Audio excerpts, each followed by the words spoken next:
नमस्कार दोस्तों, कैसे हैं आप सभी लोग। आशा करते अच्छे ही होंगे। दोस्तों, आज हम बात करने वाले एक मूवी के ऊपर, और जिसकी हम बाद में विस्तार से चर्चा भी करेंगे, और जिसको अभी तक काफ़ी लड़कों ने देख भी लिया है, बहुत ही ट्रेंडिंग में चल रही है। और मूवी का नाम है 12वीं फेल, जो कि मध्य प्रदेश के एक छोटे से गाँव बिलगांव से लिया हुआ है, जो कि चंबल घाटी के अंदर पड़ता है। तो वहाँ पे एक लड़का होता है जिसका नाम है मनोज कुमार शर्मा, और जो कि उस समय 12वीं क्लास में होता है, और वहाँ के डीएसपी का तबादला हो जाता है, और नए डीएसपी सर आते हैं, उनका नाम है दुष्यंत जी। तो होता क्या है, उनकी 12वीं के अंदर क्या नकल करके सभी बच्चों को पास करवाते थे। तो उस समय जो डीएसपी सर आते हैं बहुत ईमानदार किस्म के आदमी होते हैं, और जब उसकी 12वीं के एग्ज़ाम चल रहे होते हैं तो डीएसपी सर वहाँ पहुँच जाते हैं, और उनका एग्ज़ाम के अंदर जो नकल हो रही है उसको बंद करवा देते हैं, जिससे क्या होता है गाँव के सभी लड़के फेल हो जाते हैं।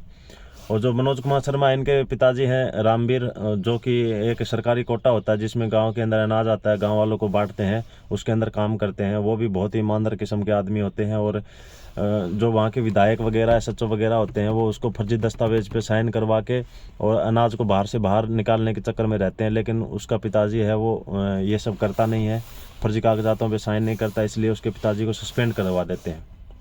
उसका पिताजी अपना केस लड़ने के लिए, हाई कोर्ट में केस लड़ने के लिए वहाँ से गांव से चला जाता है, और अब मनोज कुमार शर्मा के ऊपर उसके घर की जिम्मेदारी आ जाती है। तो वो और उसका भाई दोनों एक घर के अंदर जुगाड़ होता है, उससे गांव से शहर के अंदर सवारियाँ ढोने लग जाते हैं। मतलब गांव से शहर के अंदर सवारी लेके जाते हैं और शहर से गांव में वापस लेके आते हैं। लेकिन उसी रूट के ऊपर विधायक की बसें चलती हैं। तो विधायक क्या करता है, उस जो उसका जुगाड़ था उसको और उन दोनों भाइयों को अरेस्ट करवा देता है एसएचओ को बता के। एसएचओ क्या उसके मनोज कुमार शर्मा को छोड़ देता है, लेकिन उसके भाई को पकड़ के रखता है और बोलता है कि जा इसको छुड़ा ले। तो उसका भाई बोलता है चल दुनाली निकाल के ला, इनको सभी को मार देंगे। तो एसएचओ बोलता है या तो तुम हमको मार देना, नहीं तो हम इसको मार देंगे। तो मनोज कुमार शर्मा को लगता है कि आज रात को तो तुम्हारे भाई खत्म होने वाले हैं। वो क्या करता है, उसी रात को भाग भाग के दुष्यंत सर के पास जाता है, जो कि वहाँ पे डीएसपी के इंचार्ज में होता है। दुष्यंत सर को बुला के हल्ला गुल्ला करके बुला के लाता है, और दुष्यंत सर को पूरी कहानी बताता है। तो दुष्यंत सर रात को ही उसी पुलिस स्टेशन में आते हैं और उसके भाई को छुड़वा देते हैं। तो वो दुष्यंत सर को एक बात पूछते हैं, बोलते हैं कि सर मेरे को आपके जैसा बनना है, तो मेरे को क्या करना होगा। तो दुष्यंत सर उसको एक छोटी सी बात बोलते हैं कि आपको नकल करना छोड़ना होगा। और उसी साल दुष्यंत सर का भी वहाँ से तबादला करवा दिया जाता है। उसके बाद 12वीं की फिर से परीक्षा होती है, तो गांव के सभी लड़के नकल करते हैं, लेकिन एक लड़का नकल नहीं करता जिसका नाम था मनोज। सभी लड़के फर्स्ट डिवीज़न से पास होते हैं, लेकिन मनोज पास तो हो जाता है, लेकिन वो 3rd डिवीज़न से पास होता है। लेकिन सबसे ज़्यादा खुशी उसी के घर में मनाई जाती है, क्योंकि उसका लड़का बिना नकल के पहली बार पास हुआ है। गाँव के अंदर ऐसा पहले कभी हुआ नहीं था। तो उसके बाद में वो वहाँ से कोचिंग करने के लिए, उसकी दादी जी है वो, उसकी पेंशन आती है। तो उसका दादाजी आर्मी से रिटायर्ड था, तो उसकी दादी जी की पेंशन आती है, और वो अपने पोते को मनोज को बाहर कोचिंग के लिए भेज देती है कि जा बेटा तू डीएसपी बन के आना। मनोज वहाँ से जाता है, गाँव से बैठ के भोपाल के लिए निकलता है। रास्ते में उसका बैग चोरी हो जाता है, जिसके अंदर उसके दादी के दिए हुए पैसे वगैरह थे, सब निकल जाते हैं। जब वो भोपाल पहुँचता तो उसको पता चलता है कि यूपीएससी की तैयारी है, वो 3 साल के लिए वैकेंसी नहीं निकलेंगे, इसलिए कोचिंग सभी बंद हो गई है, और 3 साल के बाद से स्टार्ट होगा। अभी उसको वापस जाने के लिए पैसे नहीं हैं, और वो करे तो अभी करे क्या, वो बहुत तगड़ी समस्या में फंस जाता है। उसके बाद वो जब प्लेटफॉर्म पे आता है तो वहाँ पे एक लड़का अपने पिताजी से बात कर रहा होता है, जिसका शॉर्ट में मैं नाम बता देता हूँ, पांडे। आप कमेंट में उसका पूरा नाम बताना। जो पांडे मिलता है वो अपने बाप से बात करता है और उसको बोलता है कोई बात नहीं पिताजी, मैं अभी ये बंद होगी तो क्या हो गया, मैं अभी आईपीएस की तैयारी कर लूँगा। ये बातें वो मनोज सुन लेता है, और उसको बाद में जब फ़ोन करता है तो पूछता है कि आईपीएस क्या होता है।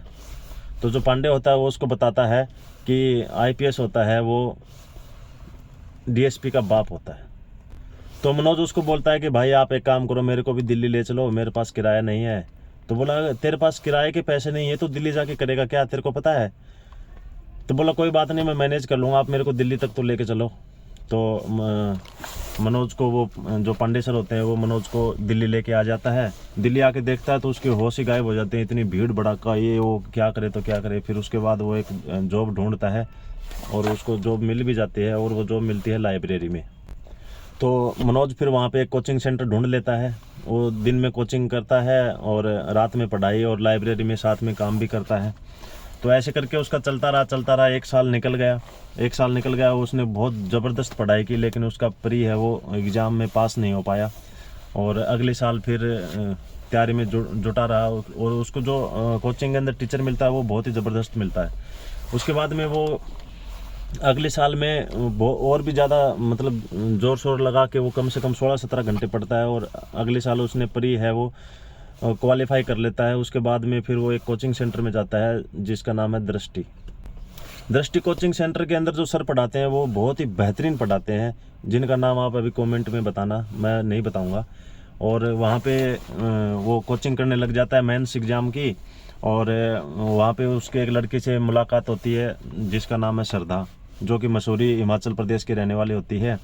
और दोनों बैठ के वहाँ पढ़ने लग जाते हैं। उस साल उसका मेंस भी क्लियर नहीं हो पाता है। तो उसको ऐसे ही करके 2 साल निकल जाते हैं। अगले साल फिर उसको लाइब्रेरी से निकाल दिया जाता है। तो वो आटा चक्की के अंदर काम करने लग जाता है।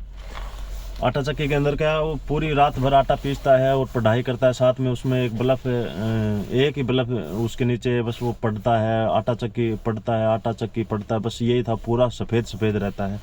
लेकिन उसके अंदर इतनी लगन होती है कि वो उस काम को भी नहीं छोड़ता है। और उसको अपने जीवन भी चलाना है, कोचिंग के पैसे भी भरने हैं और उसको पढ़ाई भी करनी है। अब एग्ज़ाम नज़दीक आ जाते हैं। मनोज सर का दोबारा से प्री क्लियर हो जाता है और वो फिर मेंस में फिर रह जाता है। लेकिन जो लड़की होती है श्रद्धा, उसका कलेक्टर के लिए चयन हो जाता है। वो भी पास हो जाती है और उसका सब क्लियर हो जाता है और वो वहाँ से चली जाती है। लेकिन उसके बाद में फिर उस लड़की का फ़ोन आता है। वो लड़की उसको बोलती है, मैंने पहली बार ऐसी लड़की देखी है, जो उस मूवी में दिखाया गया अगर वो सही है तो पहली बार एक ऐसी लड़की देखी है जो कलेक्टर बनने के बाद एक मतलब जो लड़का अपने पैरों पे भी खड़ा नहीं हुआ, उसको बोलती है कि आप चाहे IPS बनना या नहीं बनना, मैं शादी आपसे ही करूँगी। और इसी तरह से जो चौथा अटेम्प्ट होता है उसके अंदर मनोज कुमार शर्मा सर भी प्री और मेंस सब इंटरव्यू वगैरह सब क्लियर कर लेते हैं। इंटरव्यू में भी उसने बहुत शानदार बातें बताई थी और उसका सब क्लियर हो जाता है। इसी तरीके से वो IPS अधिकारी बन जाते हैं, जो फिलहाल एक IPS रैंक के अधिकारी हैं। और बहुत से लोगों को उन्होंने इंस्पायर किया है। बहुत ही तकड़े किस्म के आदमी है, बहुत ही ईमानदार आदमी है। आप इस मूवी को देखना ज़रूर। इस मूवी को देख के आपको बहुत कुछ सीखने को मिलेगा और अपने बच्चों को भी सिखाओगे या किसी आपके पास जो बंदा बैठा हुआ हो। अगर वीडियो अच्छी लगी तो लाइक करना और अपने दोस्तों के पास शेयर करना नहीं भूलना है। और हमारे चैनल को फॉलो कर लेना, क्योंकि हम ऐसी वीडियो लाते रहते हैं। और अगला वीडियो हम बनाएंगे ये वाली बुक के ऊपर, जिसका नाम है rich dad and poor dad. इसके अंदर बहुत सारी बातें बताई गई है जिसको आदमी को अपने जीवन के अंदर फॉलो करना बहुत ही ज़रूरी है। जो आदमी सर्विस करता है उसको भी भविष्य में ये चिंता सताती रहती है कि मेरा पैसा ख़त्म हो जाएगा या फिर मेरा बुढ़ापे में क्या होगा, मेरे को अगर पेंशन नहीं मिली तो क्या होगा। उसके लिए बेस्ट गाइड करने वाली बुक है ये rich dad and poor dad. अगर आपके पास पैसे हैं तो इसको आप मंगा के ज़रूर पढ़ लीजिए, नहीं तो हम इसके एक अध्याय को आपको पढ़कर बताएंगे। उसके अंदर मेन टॉपिकों को आपको समझा देंगे। अगर इस बुक के बारे में आप जानकारी लेना चाहते हैं तो कमेंट में आप ज़रूर बताना कि हम इस बुक के ऊपर वीडियो बनाएं कि नहीं बनाएं।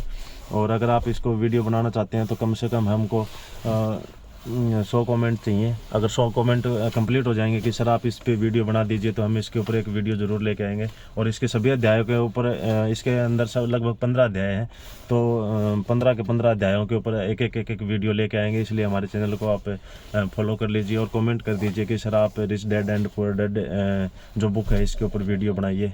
आपके जीवन के अंदर अगर इस बुक ने बदलाव नहीं लाया तो मैं वीडियो बनाना छोड़ दूँगा। जय हिंद।